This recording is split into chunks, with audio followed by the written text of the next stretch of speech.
So again, welcome to our May Learning Community conversation. Today we have an awesome presentation from Elizabeth from Kids Under 21, and I'm going to just give a brief introduction of her and then pass it over to her. So Elizabeth is Executive Director for Kids Under 21, has been working in this field of suicide prevention since 1994. Working specifically with youth development, mental health advocacy, and prevention skills training. And she is master training in ASIST, CALM, QPR, and Safe Talk suicide prevention models, and is an instructor of all three mental health first aid core components: teen, youth, and adult mental health first aid. So I'm going to go ahead and pass it to Elizabeth. And thanks for joining us. Great. Thank you, Danielle. I'm delighted to be here this morning to kind of wrap up May, which is Mental Health Awareness Month. And so I appreciate the opportunity to be here. I'm going to share my screen because I do have a presentation. I always like to. Got it? Yeah, you did. Okay. Is it showing? There we go. Yeah, okay. So I always have some visuals because I think it helps people sort of see the story. Let me move this bar out of the way, maybe, so it doesn't block too much. There we go. Yeah, so KUTO, Kids Under 21. This organization was founded in the late 1980s, so quite some time ago. By friends and family of a young man that died by suicide. And it was their hope that other families and friends would not have to suffer the same loss that they did. And in hopes of helping teens, young people, feel better prepared to manage and address mental health concerns. So our mission is really grounded in suicide prevention. We do a lot of programming around helping young people grades 5 through university. Jolene. Oh. Sorry, Jolene. I have a question. Can I come here? Yeah, if we can ask everyone to mute their computers, please. It's kind of tough. I'll come next door. She comes in my office to fill out the paperwork. Okay. Yeah. So when you come on, if you could just mute your microphone, that would help minimize some of the distractions. But in any case, we do a lot with young people, elementary all the way through university, to just help them feel a little more prepared, a little more confident, a little more able to enter into perhaps some sensitive or awkward topics and ask questions that are curious but not invasive around signs that they might be observing or learning about or hearing about that could be related to crisis or suicide. We have some statements that we feel really strongly about. We really are centered around strength-based skills, encouraging people to lean into their hope, that hope is something that we all have, but we can also share it with other people. We serve as a clearinghouse for mental health related information as well as suicide prevention information. We really strive to engage with other mental health service providers to leverage each other's resources and contacts and networks to really build a robust community around prevention and harm reduction and safety.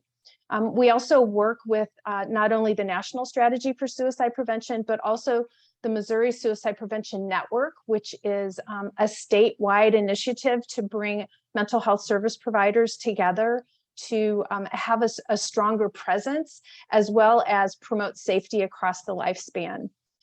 Kids Under 21 specifically centers our work around 3 different areas: prevention, intervention, and postvention. And as I go through the different pieces that we center our work around, I've also layered in some education with regard to mental health awareness. So since this is a learning opportunity, I always like to try to offer some opportunities to learn something new or just revisit something you may already know. So in the prevention area, the work that we do is primarily around engaging the community, developing teams of young people in their school buildings or their organizations, and then also some community initiatives around creating stronger understanding of things that can be said or done to someone that may be experiencing a crisis situation. And Danielle outlined a few of those. ASSIST is Applied Suicide Intervention Skills Training. It's one of the oldest suicide prevention intervention skills curriculum that's been around.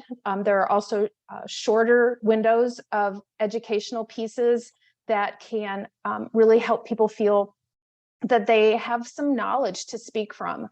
We also provide counseling or conversations on access to lethal means, because we know if we can support someone and put time and distance between someone that might be struggling with thoughts or feelings of suicide or in a crisis, and their easy, ready access to lethal means, whatever that might be, it has the potential to save their life.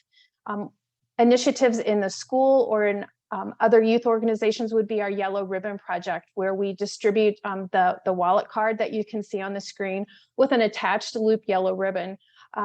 Very reminiscent of the alcohol and substance abuse program, Red Ribbon Week. And it really helps build a general sense within a community that there are strides that can be taken that will reduce the impact that suicide has. So for a lot of us, it's hard for us to consider, really what is a mental health concern. There's a lot of fear and discrimination that's associated with that. And so we really like to just break it down to it's a collection of recognizable signs or symptoms that affect the way a person thinks, how they process their emotions, how they behave. It disrupts their ability to carry out their daily activities, to go to school, to have relationships that are satisfying. So when we bring our minds around mental health as something that every single human being has mental health, and when we are greater able to connect our own emotional health and wellness with that of others, puts us in a really good place to be more responsive versus reactive when we're concerned about someone's mental health. I'm also frequently asked, is it true that young people can struggle with mental health concerns? And what research tells us is that 50% of mental health concerns will present themselves by the age 14. So that's middle school. And we know that 3/4 of mental health concerns present themselves by the age of 24, which is when people are typically graduating from college or starting their first job. And so the whole piece about prevention is getting ahead of something before it occurs. So when we're able to not look away or not explain away or not be embarrassed if our child or our friend or a young person that we care about in our life is struggling, it helps us to intervene sooner than later. So early onset signals are there. People that are struggling with their mental health recognize in themselves that something is not quite right, but they're not sure how to convey it to other people. So we might explain away or try to hide some of the symptoms or the behaviors that we're demonstrating. Be nervous of going to a mental health professional to get some sort of diagnosis. People are nervous about being labeled, about being made to feel less than or different from. We might try to minimize the impact that those mental health symptoms or signs might be having, or just deny them altogether. This is some research from the Missouri Institute of Mental Health. Every even numbered year, there's a survey that goes out. Many of you may be familiar with this. This data is from last year, 2022, and it was pulled from 90 different counties that participated in the Missouri Student Survey. And what you can see is that some of these very common mental health concerns like sadness, irritability, hopelessness, changes in sleep or eating patterns, difficulty in concentration. As we look at this grid, most every student is sharing that they're experiencing some degree of this distress. What's really important is this middle column right here, the sometime, where we see that it's really frequent. About over 20% and sometimes up to 40% of young people are acknowledging their own mental health concerns as well as symptoms.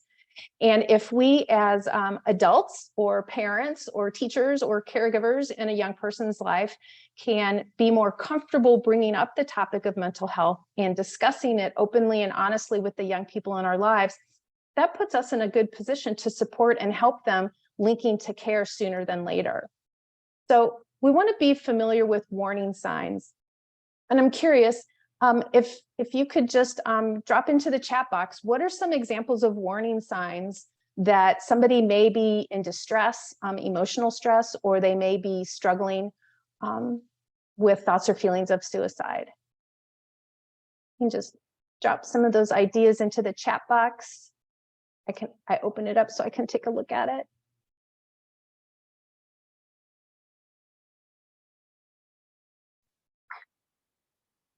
Any ideas?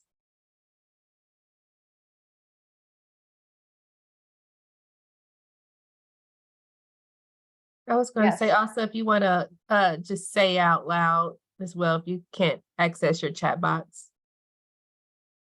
Yeah, some good ones in the chat box: sleeplessness, feeling like a burden, perhaps giving away things that might have some sentimental or memorable or financial value to them, withdrawing, changing usual activities.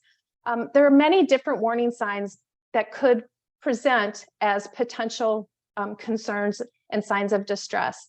And instead of trying to memorize a laundry list of warning signs, let's sort of open it up and think about, what are the differences that we're observing in somebody's mood or their emotions? What are the specific behaviors that we've seen or observed that are concerning to us, such as giving things away or withdrawing, recklessness, having access to lethal means? What's the change in the mood? Are they generally a pretty happy, upbeat person? And then over the course of time, we've just sort of seen this downward movement of depression or anger, irritability. The sleeplessness would lay in here as well. What's happening in their life? What's going on around them, in their family, in their workplace, at school, in their neighborhoods? There's a lot of uncertainty that's going on. And when we have a great deal of uncertainty in our lives, we tend to be overwhelmed by it. And when people are overwhelmed, we start feeling hopeless and perhaps as though we're a burden. Certainly any sort of substance use or escalated use could contribute or could be an indication that somebody's not coping well. They're using substances to try to help themselves feel a little bit better.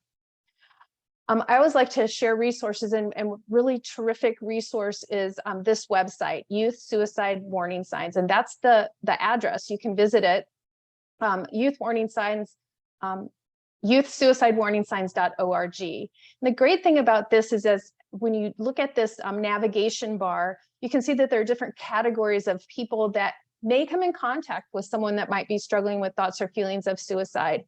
And if you click on any one of those different categories, it will give you some specific language and approaches of how you could connect with someone that might be struggling. So in this particular example, I highlighted parents and caregivers. You click on that, and this screen will come up, and you can read through it. It sort of prompts you on how important it is to talk openly and honestly, how identifying feelings and talking about feelings that could be overwhelming can be a relief to someone that might be experiencing those, steps on how to respond, offers resources, the National Suicide Prevention Lifeline, and just really encourages taking action, be involved, be engaged. So the second piece of Kids Under 21 is our intervention, and we host the KUTO helpline. The KUTO helpline is a youth-friendly telephone hotline. We train teenagers, just as the one that you see in this image, to staff the hotline. They field calls from people not only in the greater St. Louis metro area, but from across the state, as well as across the United States as well. Our program is certified through the American Association of Suicidology. While it is peer staffed 46 hours a week, it is 24/7. So we do partner with other organizations to provide that overnight coverage of the helpline. We know that the majority of the calls have to do with interpersonal relationships, maybe with friends or with family, just the general stress that young people experience on a day-to-day basis and how overwhelming it can be. About 1 in 10 of our callers do express thoughts or feelings of suicide. We invite our callers to talk about suicide. Below the image that you can see is a script that this is how we answer the phone. Hi, this is the KUTO Crisis Helpline. My name is Libby. I want to talk with you, but first I need to ask, are you having any thoughts or feelings of suicide? It sort of puts it right out there that we're willing to have that conversation, that your safety is important to us. We care about where you are and what you're feeling. And let's just get that awkward question out of the way and have permission to talk about it. Most young people, when given the opportunity to have support and encouragement, are really resilient. They're able to bounce back from difficult situations pretty quickly and become a thriving, mature member of their community. And we know that resiliency looks different from person to person. Here are just some examples of some things that comprise resiliency that help a young person feel that they can manage a difficult situation, that they do have the skills to work through distress. Recognizing that even though it's a really bad day today, I'm going to be able to have a fresh start tomorrow. What are the lessons that I can learn from this failure? How can I navigate grief and loss and make a reconciliation with that? Certainly learning how to manage or navigate through impulsive thoughts or behaviors or even anger. And we also know that resiliency is really grounded in a sense of hopefulness and a sense of enjoyment and pleasure. And so laughter is really important as well. When young people don't experience resiliency, they many times will feel disconnected, as though they have no sense of purpose. There's nothing in their world that they feel a direct connection to. So anytime a young people feels marginalized or left out for any reason, they may be at greater risk for suicide. And so just some examples of marginalized communities, certainly minorities, LGBTQ, folks that have been victimized or traumatized in any way. We hear a lot about youth bullying, and actually bullying is something that happens to people of all ages. We just call it something different as we age up. We call it the boss that we can't get along with, or the neighbor that gets on our nerves all of the time. So recognizing that if there's any sense of I don't belong, I'm not a part of, I'm feeling excluded from, that could contribute to a young person feeling that maybe my life isn't worth it. Maybe it's just too hard. And so we know that there are some things that are related to thoughts or feelings of suicide, and it's that sense of disconnection, of not belonging, and of feeling as though I'm a burden, I'm pulling other people down. If I weren't around, things would be better for everyone else. So recognizing when a young person is feeling disconnected could be an early warning sign that there may be some struggles or some distress that we might be able to help relieve. Because if we can reduce any sort of emotional pain that a young person is experiencing, give them hope, share our hope with them, be that one trusted adult. We know that there is a 40% increase in hopefulness if there's one trusted adult in a young person's life. And so that's something that can be really powerful. Reach out to young people, and let's make sure that their environments that they're living in are safe, that they don't have easy, ready access to lethal means, that we are taking steps to keep our homes, our workplaces, our communities in general a little bit safer. All of this really sort of brings us back to when I introduced myself earlier, I mentioned that it's Mental Health Awareness Month. And, let's sort of lift that conversation about mental health to one that has to do with safety and wellness. People get being safe. People want to be well. And so when we talk about mental health concerns in terms of health and safety, it's easier to understand. And so this is an image that I'm certain many of you have seen before. It's that one drop of water that sends the ripples out, that things just get bigger and bigger and bigger. But if you look closely at this image, the drop is not coming down. The drop has already hit and is moving up. There's a little lift right there. And that's really sort of a metaphor for resiliency, for what I was talking about before. Even when people are in the depths of despair, discouragement, and distress, there's still a little piece of them that hopes, that wants things to get better. that tries to move themselves forward. So if we can sort of think about how can we use that resiliency, that hopefulness to help young people stay healthy and to help them stay alive. So when we reframe some of these conversations around that, it could sound like this. I'm worried about your safety because of things that I've seen. I've observed that you're upset and you're distracted. Or I've heard you say things that are unsettling to me, like, it just doesn't matter anymore. Or I'm just so overwhelmed with everything in my life. Maybe we learn that they're having a difficult time in school, or they're not eating lunch with their friends as they used to. Or maybe we just get this sixth sense, sort of that gut feeling that something's not right. They're withdrawing, they're isolating, they're becoming more secretive, more private, pushing people that they typically would spend time with away from them. We use those four pieces to help us organize a conversation that could sound something like this. Just putting it straight out there, I'm worried about you. Identifying the things that we've seen, that we've heard, that we've learned about that are concerning for us, and then just asking that question, what's going on? Opening the door. We could follow back with, sometimes when people experience some of these overwhelming things, they might think about not wanting to live, or they might be thinking about it's just too hard to keep living. They might be thinking about death. That gives us permission to sort of move into this third piece where I'm wondering, have you been thinking or feeling like that? Like, why live? Doesn't matter anymore. Maybe even thinking about suicide. If we're able to enter into a conversation that's informed by warning signs that we've seen, that we've heard, that we've learned about, that we're just nervous about, it helps that person feel seen, feel heard, feel connected. It reduces the isolation that they experience and the anxiety that they're living with. It strengthens that sense of connection, that somebody does care about me. And it also reduces the potential that there could be any sort of impulsive act that might result in injury or death. So because this is a learning collaborative, I always like to sort of do this quick little activity.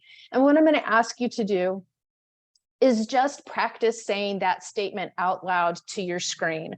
Are you having thoughts of suicide? Let's just practice it. I'm going to count to 3. We'll say it all together just to our screen. I'm going to respond no, just so that we have some closure around that, so that we don't feel that it's just kind of out there hanging. So just on the count of 3, okay?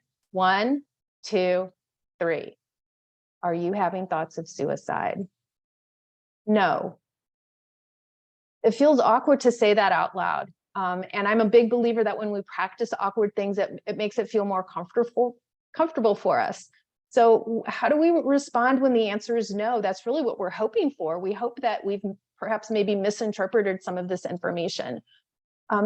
And we're more likely to enter into sensitive conversations if we have some sort of idea of how we might respond. So I want to just share with you some ways that you can respond if the answer is no.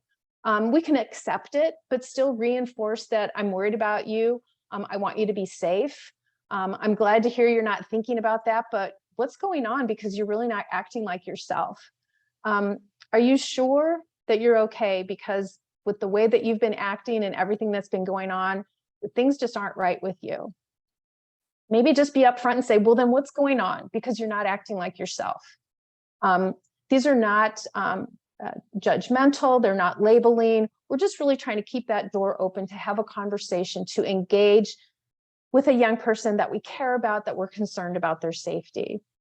So just as we practiced and the answer was no, this time I'd like to ask us to practice again. And this time I'm going to say yes, so that we can have that experience of what it feels like to hear ourselves say it out loud and then respond when the answer is yes. So on the count of 3, just to your screen, are you having thoughts of suicide?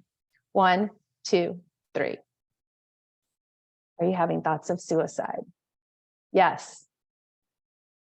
It feels a little bit different when we're getting that yes answer. That's sort of the question that we were hoping that we weren't going to get. But what we need to do is we need to be confident. We need to make sure that we're not hesitant or nervous or in any way encouraging that young person to not trust us with that information. So what do we say to yes? In much the same way as we responded to when the answer was no. I'm grateful that you trust me with that information. I'm really concerned about your safety. What can we do to keep you safe right now? What's going on? You're really brave to share that information with me. It took a lot of courage for you to be honest and share that hopelessness with me. We want to get to the point that we can say, tell me what happened that makes you feel this way, because that is really going to help us move into encouraging help seeking. We want to help that young person feel that they're not alone, that they're not isolated. Will you let me help you? Can you come with me to get help?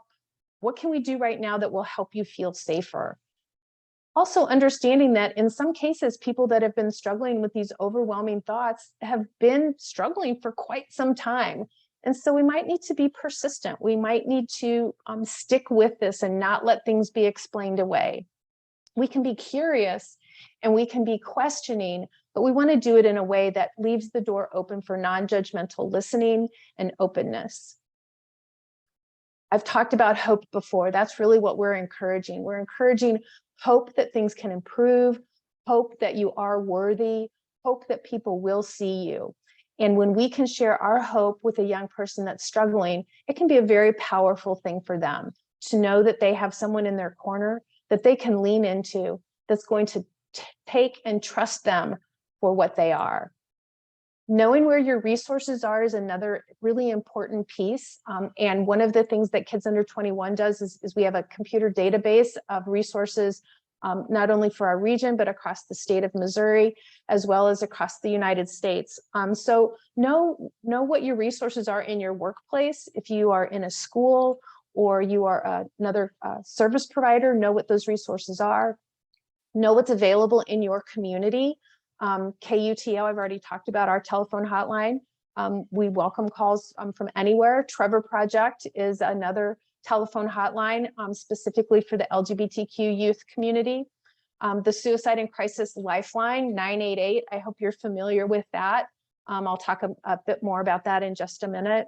What do our faith communities have?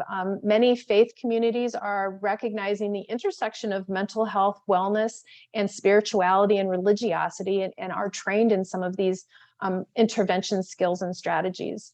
911, and then request a CIT trained officer, a crisis intervention trained officer. These are police officers that have participated in a specific training that's 40 hours long that helps them to better manage psychiatric or mental health related issues. In the St. Louis area, we have the Crisis Response Unit, which teams a mental health professional with a law enforcement officer to go out to emotional crisis. In the Kansas City area, you have the Assessment and Triage Center through the Rediscover, and I have the telephone number there. I know that there are many other organizations across the state that do similar work. I thought I had a slide in here, but I guess I didn't. It might be further down with some of those access crisis centers. Oh, I know where it is. It'll be up in just a second. So again, resources, the Kids Under 21 telephone hotline. We have a toll-free access number that's available. I talked about the National Suicide Prevention Lifeline last July. It transitioned into 988. 988 is really intended to redirect some of those telephone calls away from law enforcement, more toward mental health trained professionals, because when you're experiencing an emotional crisis, you don't really need a police officer to show up. You need someone that you can feel connected to, that you can have a conversation with, that can help you feel safe and is invested in your mental wellness, and 988 can do that. Here's the map.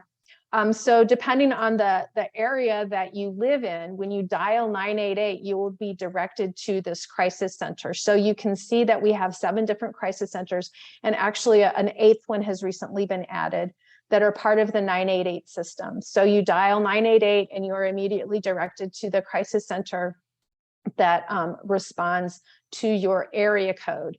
The one caveat here is if, let's say, my telephone number starts with 314, which is the greater St. Louis area, but I'm in Joplin.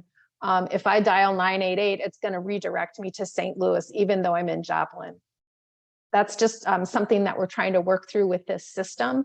But we always have the capacity to redirect that call back to the crisis center that would be most convenient for that crisis situation. So this map you can access just by going to the Department of Mental Health's website. It's on the screen in the lower left corner. And you can see that we have total coverage. We're very lucky. Provident Behavioral Health covers any sort of rollover for the entire state. So at any time, you should be able to get connected with a mental health professional that can support you as a helper, or you, if you're experiencing crisis yourself, get to a safer, de-escalated place and get connected with resources in your community that will be able to help you feel safer, as well as address your mental health concerns. So Danielle, I see that there's some things in the chat. Are there questions or? No, I was just putting the website that you were discussing in the chat box. Yeah. Thank you. Okay. So a couple more resources. We're really lucky. We know that people seek help in many different ways, and we want to create the least intrusive way for people to access help. So about 8 years ago, Crisis Text Line was launched. It was piloted in the Detroit area and then replicated again in Houston and then rolled out across the United States. Here in Missouri, we have our own short code. So you dial MoSafe to 741-741. And within 20 to 45 seconds, you'll be connected seamlessly with a trained crisis worker whose sole purpose is to help de-escalate crisis by way of texting.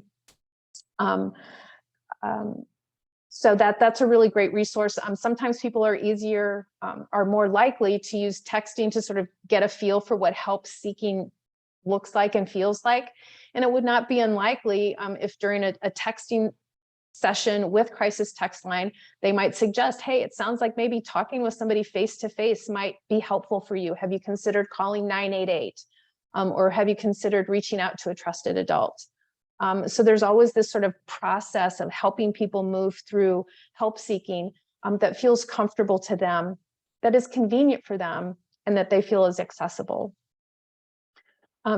This is a website that I always like to share, livethroughthis.org. And it's not unusual for people to find it difficult to understand how a young person might feel that their life has no value, or that ending their life is a very real option for them.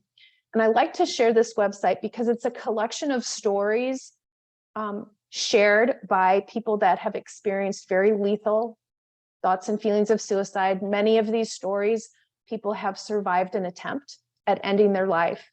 And when we can read these stories, it helps us become more compassionate. It helps us to feel a stronger sense of understanding how someone's sense of self can become damaged in such a way that life is too hard to live. So I always like to share this as a resource for people that just want to get a better understanding of what that mindset is when someone's struggling with their reasons for living versus their reasons for dying. That kind of brings us to the third element that Kids Under 21 focuses on, which is postvention. And postvention is helping people reconcile a loss to suicide. We call people that have lost a friend or family member to suicide survivors of suicide.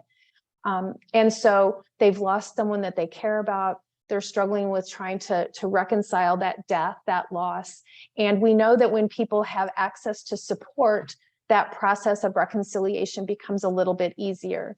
So Kids Under 21, we provide a program that we call Survivability, where we pair young people together so that they sort of have a mentor that they can lean into and have a conversation about this loss, grief, bereavement, reconciliation. In the greater St. Louis metro area, we have what we call the Survivors of Suicide Response Team, which is a group of survivors, friends and family that have gone through this experience, that can connect with other folks that are experiencing the same type of loss. We also work with schools to help support any sort of school debriefing that they may find helpful following a loss of suicide, whether it's a student or a staff member. Having people come in that are available in a safe environment, a safe place to have some of these sensitive conversations and express the grief and bereavement that is associated with a loss to suicide can be very helpful in the early days. So just to sort of wrap things up, if we're concerned about somebody thinking about suicide, be courageous and ask directly about it. Think about and be clear in your head, what are the things that are causing me to feel that suicide or suicidal thoughts might be present? Because people don't, people do not have warning signs. In almost every case, there's something that we've seen or heard or something that doesn't feel right that's present. And I just encourage you to have the courage to ask about it. Don't let things be explained away. The more empathy and rapport and connection that we can provide, the better the situation is. In reality, thoughts or feelings of suicide, that's not really the problem. Let's talk about what's driving those thoughts or feelings, what's happening in that person's life, at work, at home, in their community, that's causing them to feel uncertain or to feel hopeless that things will ever improve. Be patient and listen. We don't have to fix the situation, but we know by way of research that even listening de-escalates situations. There was a research project that was done on telephone hotlines in the early days that found that even when the call taker didn't express significant connections with the caller still felt better because they were able to unload what they'd been carrying around. They were able to say out loud some of the things that were discouraging and distressful for them, and they felt better. So we know that when we open the door for conversation, it gives people the opportunity to let go of some overwhelming feelings, and that heaviness, when we let go of it, is replaced with hope. Be familiar with the resources that you can share. As I said a moment ago, you're not expected to fix the situation, but be part of the process of linking that, that distressed person to help and care. I always like to share this piece because, having conversations around mental health, mental illness, suicide, crisis can feel really heavy. And when you do a lot of prevention work, it's difficult to measure, are we having success? But what we know by some research that was done by the National Action Alliance for Suicide Prevention is that for every one person that does die by suicide, there are over 300 people that get help and are supported through that distressful situation or that harrowing journey that they may be on. So to give that some context, here in the state of Missouri, we have anywhere between 11 and 1,300 deaths by suicide every year. And when you do that math, 1,200 times 320, very quickly there are hundreds of thousands of people that are getting the help and support that they're deserving of, that help them move through those thoughts or feelings of suicide. And get to a place where they feel they have the skills, that they can live a healthy life, that they can carry out their daily activities, that they can go to work, be successful, have relationships that are satisfying for them, addressing their mental health needs. So I'm really just encouraging you, and this is something that we speak a lot about at Kids Under 21, is let's be part of that process of helping people find a life worth living. Because if we don't help somebody else, who's going to help us when we're feeling a little overwhelmed, when we've got a lot of burden that we feel is stacked upon our shoulders? So whatever steps we're comfortable taking, let's take them. If we're concerned about somebody's thoughts or feelings of suicide and not sure how to talk about it, let's find somebody that can talk to them about it, and make sure that resources are in place that people feel less disconnected, more connected, and more hopeful that life is worth living. That's what I wanted to share with you this morning. I know I went through a lot of material really quickly, so I'm happy to field questions, or Danielle, if you want to take this in a different direction, we can certainly do that. Yes, Elizabeth, thank you so much. We're going to open it to questions, and then we also have a young adult from NAMI St. Louis here to share her story. Let's just go ahead and Natalie, if you want to go ahead and share your story first, and then we'll open up to questions at the end. So Natalie, I'll go ahead and have you present.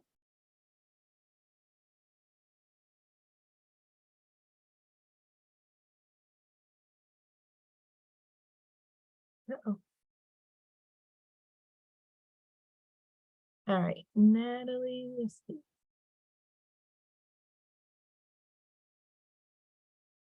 All right, we'll just go ahead and open up to questions. Sorry, Natalie, I think I mute you. Let's see.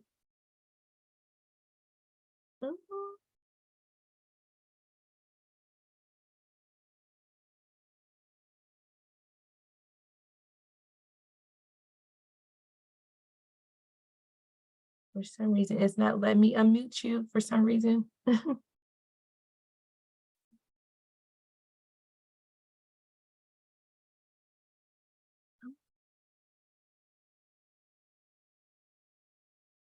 Can you talk now, Natalie?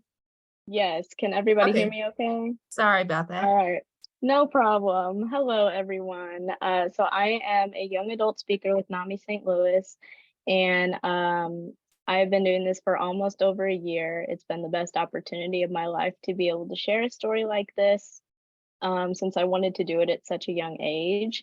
So just for a little bit of background, my name again is Natalie. I'm 20 years old. I graduated from Webster Groves High School, if any of you guys are familiar with that district. And I am going into my senior year of college at Maryville University. I'm there studying psychology, which, you know, is obviously a wonderful field. A little bit about me, I love going on trips with my family. I love watching movies with my friends, going out to get coffee. And I'm like a very adventurous kind of person, so I love going to new places that most people don't really go to. Some things I like to do in the mornings actually is just like wake up really nicely and just have a relaxing morning before, you know, the day starts or I have to go to work or anything like that. I also love to golf. I love to go horseback riding. I love ice skating in the winter. And I have played over 20 instruments in my lifetime. I was a band and an orchestra kid for about 10 years. So I definitely love music, which is a big part of my life. So my story begins around the time of beginning 8th grade. So I became very interested in school and just life in general. And by nature, I'm a woman who loves to learn. I love going each year, meeting my new friends, my new teachers, all of that kind of stuff. But the summer before 8th grade, I started dreading it and I didn't want to actually go at all. I became really, really anxious and I literally became so uninterested in what I love to do. And at the start, I knew something was a little bit off and it wasn't right. And I was able to acknowledge that, but I didn't tell anybody because I didn't think it was such a big deal. I thought it was, you know, first day school nerves. I'm growing up, I'm getting older, that kind of thing. Later, however, things did not go as planned. I only became more uninterested. I continued to dread school and I became extremely unmotivated. I stopped playing my instruments. I stopped doing the things I loved and I saw things a lot more negatively and I started looking at myself even in a very negative viewpoint. So because of these feelings I was experiencing, I started to isolate myself. And when I got to school, my friends and my classmates soon began to start ignoring me, bullying me, and cutting me out of their lives because of the fact that I was acting different. And once again, I experienced bullying almost every day. I sat at a lunch table by myself pretty much the whole time I was in middle school and even some parts through high school. I didn't seek help because I thought everyone went through this and I figured myself, it's just a phase, you know, I'll get over it sometime. But I ended up needing to get help and I experienced suicidal thoughts and attempts and I was involving in some pretty serious self-harm. I experienced breakdowns almost, you know, every night through high school and also severe panic attacks started around that time. So my parents were actually the ones that told me that I needed to go to therapy. And let me tell you, when your parents tell you something, you're just like, nah, I'm good. So I was not on board with this whatsoever because I thought I could do it all on my own, and going to therapy meant that I had a problem and that something was really wrong with me. So it felt like a big weakness for me having to get help from somebody else. But I ended up having to go. And when I first got there, they did an evaluation and everything. And I was diagnosed with depression, anxiety, and PTSD. So when I was first diagnosed with depression, I was in shock because I never thought something like this would happen to me. And I'm normally a very fun, happy, outgoing person. So I felt completely defeated and pathetic and very confused why it was me who was suffering from this diagnosis. And I couldn't accept it because in my head, I thought I had to have a bad lifestyle because that made sense. But I didn't have a bad lifestyle at all. And I had a perfectly good life with everything I could ever want. So I felt very burdened and I felt like I wasn't myself anymore. So depression was the feeling like you get from failing a test or not getting invited to that slumber party or anything, when all your other friends get invited. It felt like a really big weight and I couldn't like push it or get it off. And not being able to get up in the morning due to being super, super tired. So after accepting that I needed help, I attended therapy and saw a therapist about twice a week. I was really uncomfortable at first until I realized I wasn't being judged at all, that this woman was actually really trying to help me and didn't want me to feel like this anymore. Some of the methods that began working were journaling, taking time alone to relax, and to find people who would actually be there for me.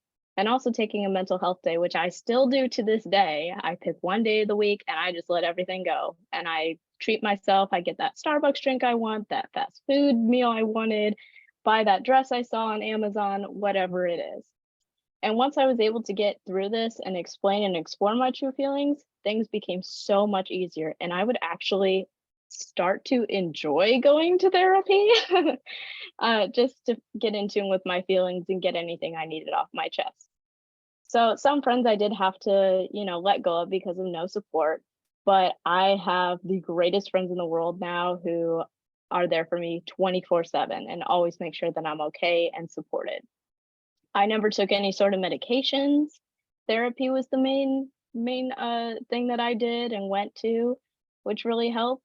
And I learned and accepted that it's okay to not be okay some days. Another thing too, our family is very faithful, so I relied a lot on my faith. And I knew that God alone could get me through anything, and that has kept me going so much and given me the strength to continue through anything that I get that is a problem. I developed a good habit of these things, and I went to the gym to overcome some things. So I do weightlifting, which helps. And I was able to see the aspect of what I went through as my strength instead of my struggle. So recovery is basically for me being able to get up in the morning and having a reason to get out of bed, getting my degree, getting, the things that I want to get done that day, and just giving back to the ones who first helped and saved my life. I've been able to move on campus. I'm living freely. I'm a published author of a devotional book for my ministry at college. And even just sitting here speaking today is me literally working my dream job and inheriting a lot of leadership roles as well. So the truth is, yeah, I do still have hard days. I'll still relapse sometimes. Being diagnosed with PTSD wasn't an easy thing. I recently went through a narcissistic abusive relationship, which caused me to become very fearful to communicate unwanted thoughts or memories. But I have had the support that I need, good friends, a great family to support me. And I know that all my diagnosis or anything that I go through will never ever define who I am as a person. And someday I can look back on it and, hopefully help anybody else who goes through these things to know that they're not ever going to be alone, and anything that they go through is not a part of who they are. So I love being a good friend and a great person advocating for so many people. And again, especially being able to give back to what everybody else has helped with me, like the very first therapist I had, or just, a simple friend, or even a simple stranger who said, "I love your shirt" at the grocery store, anything like that. So when I was going through these things, I wrote a lot of stuff down and I actually turned them into very powerful quotes. So one that I would love to leave you guys with is that a rose has its thorns, but every single part of it is beautiful. Thank you. Natalie, thank you so much for sharing your story. It really helps us as people in our profession to hear from a brave young adult like you, to see that we're doing this hard work for a reason. And so thank you so much for taking time. So I'm going to open up the floor for any questions for Elizabeth or Natalie. So everyone should be able to unmute themselves, or if you want to put in the chat box. We have 10 minutes, so.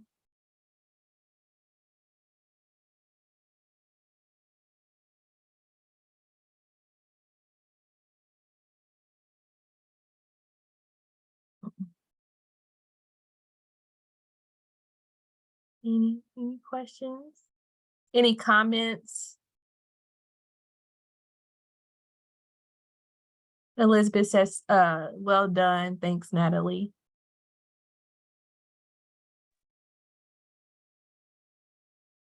Danielle, if no one has any questions, I'd just like to add that Alive and Well convened youth throughout the pandemic around youth mental health and came up with policy recommendations that the young people thought would improve mental wellness in school. So I'll drop a link to that in the chats along with video. It has videos from young people talking about why they thought those policy priorities were important. So I'll just put that in the chat while we close out. Thank you, Jennifer. Madison, I see your hand is up. You can go ahead. I just have a question for Elizabeth or Natalie, whichever one feels like they can speak to it, but I work with kids K through 8. And so I was just wondering if you guys had any suggestions for how to deal with like the joking of I'm gonna like kill myself like situations, and how to like address those, because we have quite a few kids who like use that as a joke or like a small inconvenience, and they'll say that, and it's like, then we have to sit down and go through the whole, you can't like, it's not appropriate to say, but I just want to know if you guys had any suggestions that were age appropriate for those levels that I could use in practice. That's a great question, Madison. I think the best way to go about that is to let the students know that you take this seriously, and let them know early on that when you're talking about not wanting to be alive or not wanting to be here, that's something that's serious, and that I'm going to ask you these questions because I'm worried about your safety. I want to make sure that you are doing okay and that you're getting the help and support that you need. And typically after the second or third time that, you know, a young person makes that joke, and you respond it in a way that is taking it seriously, they're going to understand that that's not an appropriate way to respond. My experience has been, instead of saying, you know, that's not funny or that's not a joke, I'm just saying, I take that seriously. And so what do you mean by that? Because they're really looking for your reaction. And if you react in a way that is not buying into their joke, if you're like, you know, hey, I take that seriously, what do you mean by that? It sort of diffuses the situation. I don't know, Natalie, what do you think about that? I think it's a common thing because I experienced that too, like a lot when I was in high school or even middle school. A lot of people or kids would just be like, oh yeah, well, that's so funny, you know, whatever, I want to die, that kind of thing.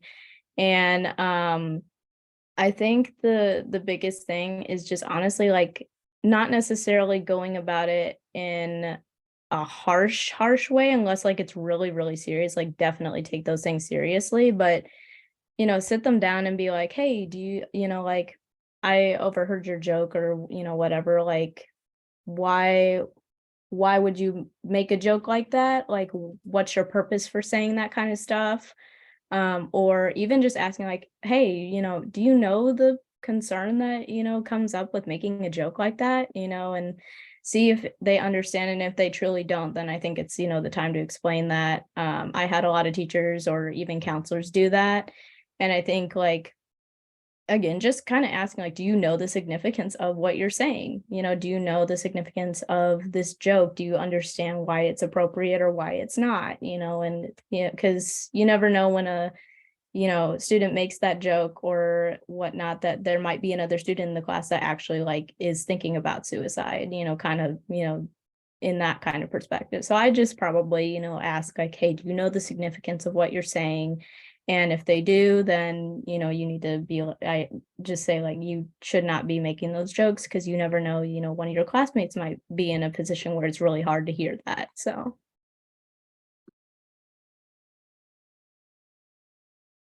Any other questions or comments?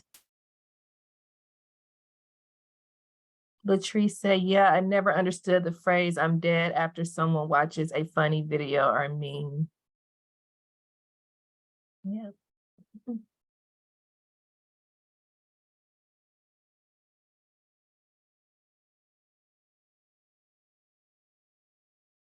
All right, Elizabeth, I'm so sorry. go ahead, Stone. Yeah, Elizabeth, I do have a question for you. So I was wondering, how do you help, like, bridge the gap between parents and also teachers and staff members who are a part of a child's life? Because I know that can definitely be a hard relationship for sure. So what are some things that you might say, or some ways that you can encourage that relationship? Yeah, that's definitely one of the, I get that question a lot from schools of, how can I help parents understand that I'm being sincere and significant? And no counselor or social worker at the school looks forward to having to call a parent and say, I'm worried about your student. But Stone, I think I would just sort of default back to just be really clear on the warning signs that you've seen.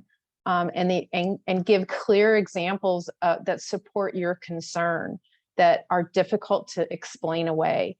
We know that students frequently have one personality at school and another personality at home. And I think Natalie sort of shared a little bit of that.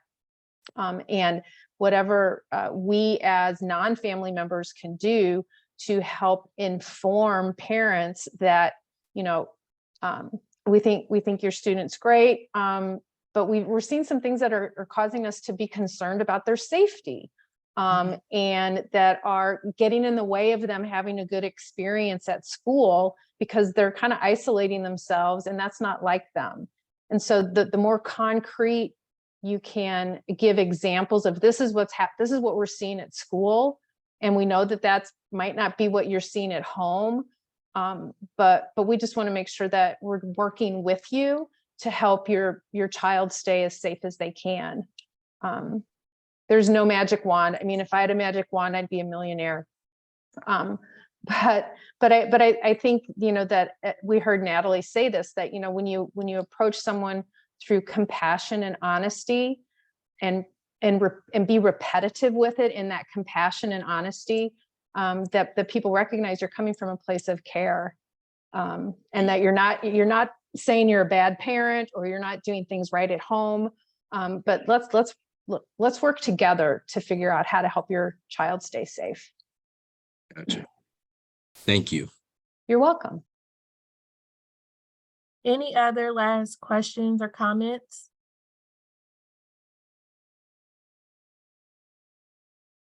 Well, Elizabeth and Natalie, we truly appreciate you taking time to talk about something very difficult. And Natalie, for sharing your story and being brave about sharing that. And I can definitely see the beam of light in you now. And so we will be sending this recording to you all so you can share with colleagues and friends and family.